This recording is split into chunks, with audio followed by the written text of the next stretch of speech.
আকাশ থেকে হঠাৎ এক বিশাল সিঁড়ির মতো রংধনু ধীরে ধীরে নিচে নেমে এলো। রংধনুর ভেতর থেকে মিষ্টি কণ্ঠ ভেসে আসে, উপরে আসো, তোমাদের জন্য জাদুর চমক অপেক্ষা করছে।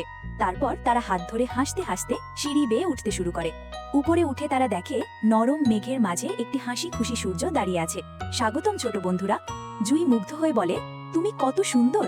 সূর্য খুশি হয়ে একটি সোনালী আলো বল তাদের হাতে দেয়। তারা সামনে এগিয়ে গেলে নরম আলোয় ভাসতে থাকা একটি ঘুমন্ত চাঁদ ধীরে ধীরে জেগে ওঠে। জান্নাহ নরম গলায় বলে, তুমি কি আমাদের সাহায্য চাও? চাঁদ মিষ্টি করে হাসে।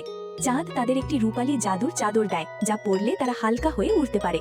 হঠাৎ তারা দেখে একটি ছোট্ট ঝলমলে তারা কাঁদছে আর পথ হারিয়ে ঘুরছে। জুই বলে, ভয় পেও না, আমরা আছি।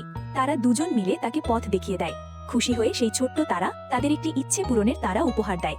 তিনটি জাদুর উপহার নিয়ে জান্নাহ আর জুই আনন্দে রংধনুর সিঁড়ি বেয়ে নিচে নেমে আসে। তারপর কি হলো দ্বিতীয় পার্ট দেখতে সাবস্ক্রাইব করুন।